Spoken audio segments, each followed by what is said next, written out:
नमस्कार प्यारे दोस्तों, आज हम पढ़ेंगे 1.2 का सवाल नंबर 3। सवाल नंबर 3 क्या है? अभाज्य गुणनखंड विधि द्वारा निम्नलिखित पूर्णांकों के एचसीएफ और एलसीएम ज्ञात कीजिए। इसमें अपन का जो पहला दे रखा है वो दे रखा है 12, 15 और 21। 12, 15 और 21 का अपन को क्या निकालना है? एलसीएम निकालना है। सबसे पहले हम 12 के क्या करेंगे? अभाज्य गुणनखंड करेंगे। 12 में किसका जाएगा? 2 का कितनी बार? 6 बार। फिर 2 में 2 का जाएगा 6 में 3 बार। 3 में जाएगा 1 का 1 बार। यानी जो हम 12 का जो गुणनखंड किया उसके टुकड़े हो गए 2 इंटू 2 इंटू 3। इसी प्रकार हम 15 के भी अभाज्य गुणनखंड करेंगे तो इसमें जाएगा 3 का 5 बार। 5 में जाएगा 5 का 1 बार।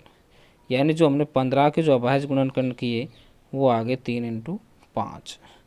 इसी प्रकार हम 21 के करेंगे। 21 में किसका जाएगा? 3 का 7 बार। 7 में 7 का 1 बार। यानी 21 के जो हमने अभाज्य गुणनखंड किए वो क्या आ गए? 3 इंटू 7। अब इनमें हमको क्या निकालना है? एचसीएफ भी निकालना है और एलसीएम भी निकालना है।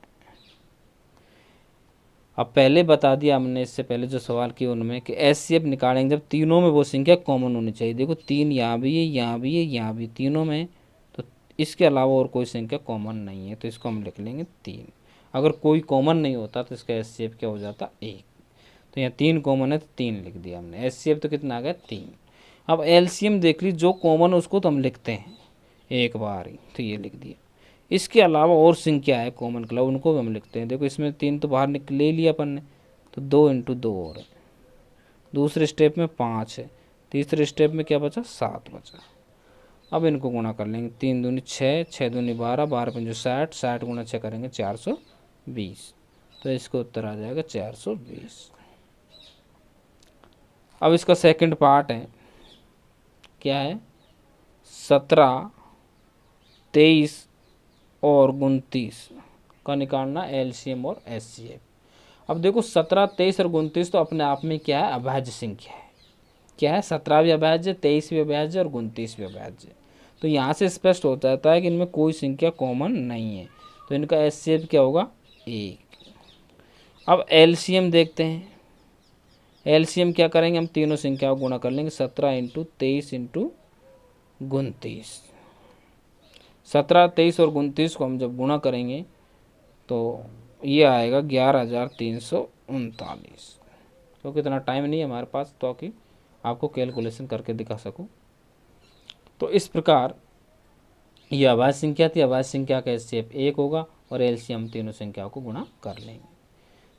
इसका तीसरा है 8, 9 और 25 के क्या करने?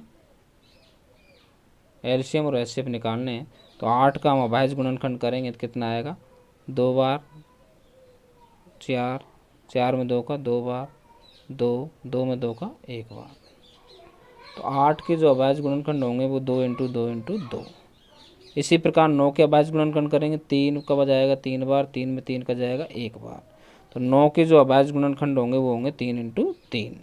इसी प्रकार जो 25 है, 25 के अभाज्य गुणनखंड करेंगे तो 5 का जाएगा 5 बार, 5 में 5 का जाएगा 1 बार। इसी प्रकार अपन को जो 25 के जो अभाज्य गुणनखंड है हो गए 5 इंटू 5। अब हमको इनका एचसीएफ भी ज्ञात करना है और एलसीएम भी ज्ञात करना है।